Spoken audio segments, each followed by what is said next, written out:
outside of LeBron and Curry, who are LeBron and Steph Curry, who are coming off of all the hype of the 2010s and the prestige of them, for a like Wemby to come in year one, frame one, be at 1.3, and the next American is Kyrie at 600 M's. That Wemby is able to produce more views than what, two Kyries? I don't know, man.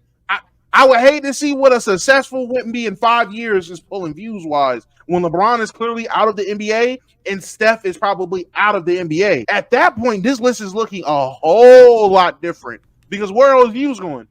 These aren't just going to stop watching basketball. No, their eyes are going to go somewhere else. Well, that's the up part. And I was gonna say maybe this is maybe this isn't peak content creator stage entering, but we don't even have to have the shenanigans. The question is where the views go, as you hinted to. The problem is, one, in a nasty way, what you just said ain't gonna happen, might happen. But two, and most importantly, it could not go to these two. Now I agree with you, it should probably, and it's looking like hard for me to argue that Vic and Luka are gonna be the two. The concern is if they try to average it out and just go weird, and you have a bunch of fans not knowing what the fuck they're supposed to, what they're supposed to eat, what they're supposed to like, and they start saying, "Well, fuck it, let me go Tatum. Fuck it, SJ's on the list now. Fuck it, Ja's back." So fans are weird, and ultimately the best player is not always going to get the most views. The most exciting player is not going to get the most views. It's going to be about who is playing the longest amount of basketball, aka LeBron and Curry are the two guys that's been in the finals the most recently,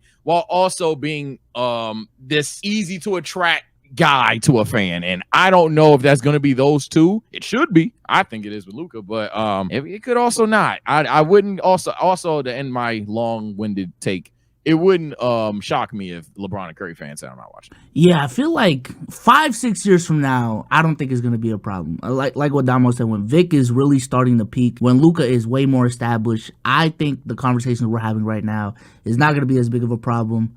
Those two guys, in my opinion, are going to be the face of the league. But I do think there's going to be a 2 to 3, 4 year gap maybe where LeBron and Steph retire. Vic is not as established yet. Luka may not. I don't know. I think the Mavs are set up for success though. But Luka might be struggling, might not be making these all time pushes that the casuals might be looking for. And yeah, I do think that viewership, it may even go down to like whoever is at 14 or 15. But I just think in this conversation of megastars, I don't think it's just safe to assume that all of that traction is just gonna go immediately to Vic and Luka. And just to illustrate, I guess, just my point on as to why I believe superstars, megastars are so important, I'm gonna take it to YouTube. Mr. Beast has said that a video that has 10 million views is 10x or even maybe like 20x more valuable than a video that gets 2 million views, because that 10 million view video probably reach 100 million people, while the 1 million video probably only reached like 5 mil. So that's why I feel like in terms of growing the sport and finding that face, having a megastar is so important, because that's how you reach these new audiences that you just aren't able to reach.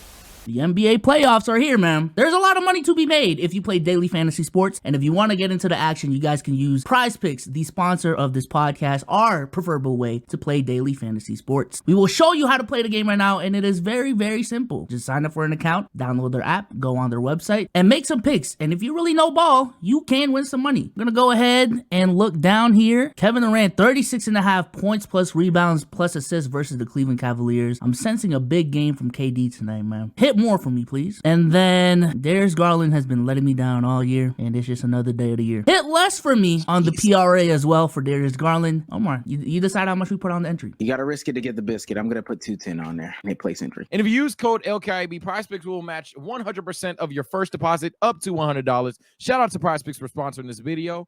Now let's get right back to the content. But I feel like, and I've said this on other conversations, I feel like that point would be great if we were talking about the NBA in the 80s or 90s or even the early 2000s, when it was about reaching a new, broader audience. I don't think the NBA, at least where it is now, with how big the NBA is now, how global the game is now, with how prevalent social media is, I don't think you go about the conventional ways of branching out to attract new eyes.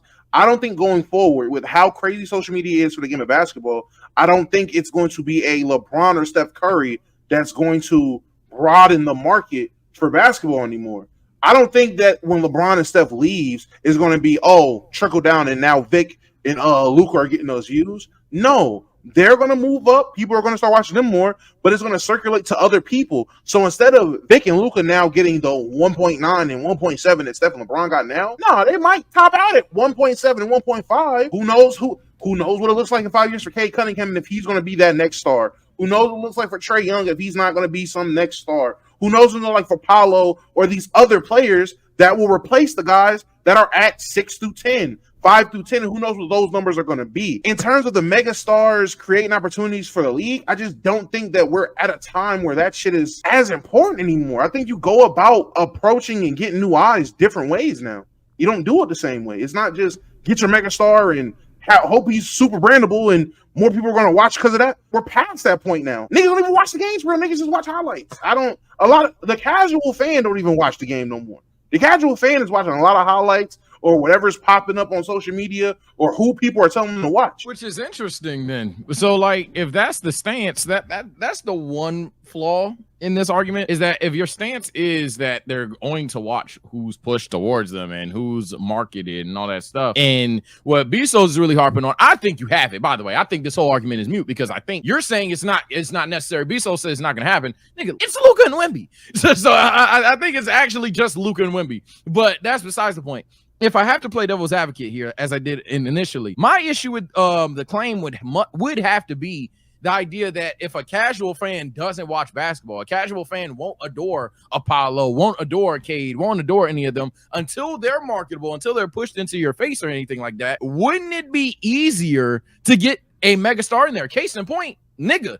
What happened with most of us in the WNBA? Omar, granted, for sure, is 15 million toes into the WNBA. But for 90% of this chat, I'll say straight up me, and I'm pretty sure I can confidently say about you and Bezos, Caitlin Clark. Once Caitlin Clark was marketable, once Caitlin Clark was on time, and then it was like, oh shit, here comes Angel Reese. Damn, Reese kind of cold. Then I'm watching the game. I'm like, oh yeah, Flage. And then now you start diving into other names. Now I want to know who Sabrina and Paige. I don't even know if they're. I'm confusing the names right now. But that's the point. I think ultimately it's always going to be easier and it's always going to be the most effective to have that megastar. I don't think any industry alive will dispute that. That's the only reason I have this pushback on your claim, because what you're claiming would be, by your definition, the ultra non-casual's wet dream, in the sense of, if we have to go there, in the sense of, oh yeah, fuck it, Trae Young, Ja, Reese, even both Reeses, why not?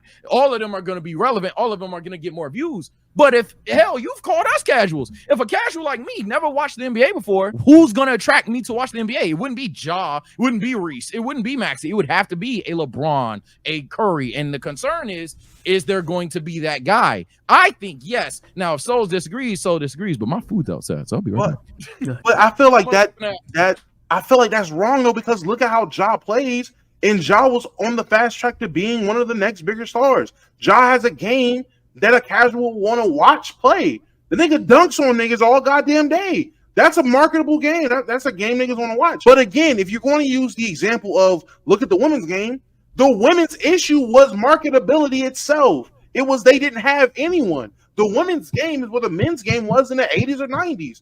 They needed a star to get people to watch the product. People are watching the NBA product. They just don't like what the fuck is going on. Like, they just, the game is the game. Like, niggas have issues with the game, but people are turning it on. I would 100% feel y'all with the needing a megastar thing. If it was an issue with getting people to turn on NBA basketball, then yes, you need a reason to watch NBA basketball. There are already reasons for a casual fan to watch NBA basketball. They have that. They have it with LeBron and Curry, and after LeBron and Curry leave, Sage is 100% right. The numbers show you who's next in line to carry the mantle. It's Vic and Luka as of right now. This is last year's. Not honestly, LeBron and Steph are still 1 and 2. Luka's at 3. Ja was at 4. Giannis at 5. Tatum moved up a little bit. Kyrie's still at 7. So he moved up this year. Wemby was at 350 before he even started playing. Yo, Wemby's at 350. Jordan Poole is at 9. And Nikola Jokic is at 10. I'll add, because I'm going to let Damo finish this point, but I'm going to add a little bit of potential here. Look, all I'm going to say is, hey, that top 3, that top 5-ish, especially because I'm gonna count Vic not being in the league at 350 at 4. Fuck y'all eat a dick. 350 without being in the league. You're getting doubles out of me. That's 700 views. All I'm gonna say is that's a little bit of a red flag because it's like, hold on now. It was real quick to drop all pool. I guess all the pool views split up, but hey, somebody gonna have to attract these other motherfuckers. Somebody gonna have to do it. I don't know who gonna do it. But I feel like ultimately the floor of the NBA, the parity of the NBA, the quality of the NBA, everybody going to say potentially even could be better without LeBron and Steph. And those takes are going to piss me off in terms of like, oh, but they lost aura. Nah, no, them tweets going to fly too. That's really what I'm trying to get at. But I'm trying to say it in a not casual way because, you know, this community is full of non-casual basketball fans. I'm going to keep it a stack, bro. The foreign players got to do a lot to be marketable. Unfortunately. The fact that Jordan Poole had more views than a back-to-back MVP going into his championship run is insane. Even looking at this year. Yeah, that's what I'm saying, bro. Like, in respect to John and like they're great players, but I think that just speaks to like how easy it is to market American players for the NBA. And just the realities of those situations, in my opinion. I think we're forgetting what happened last year with Jordan Poole, and y'all being a little disingenuous. One, Jordan Poole has come. This was the year after they won a championship, and Jordan Poole was arguably the second best player on the championship team, and then got punched in the face by Draymond Green and knocked out and put all over the world.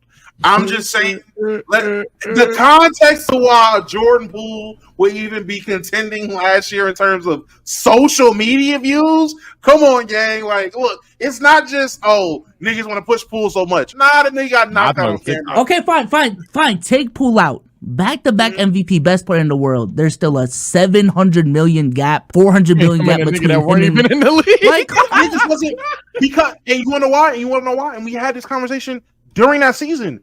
Niggas weren't watching the Nuggets. That's the problem. Niggas just didn't care. And you can say that's the issue. Oh, niggas don't care about foreign people? Cool. They're racist. Hey, we can just say call them racist and move on. But niggas weren't watching Jokic.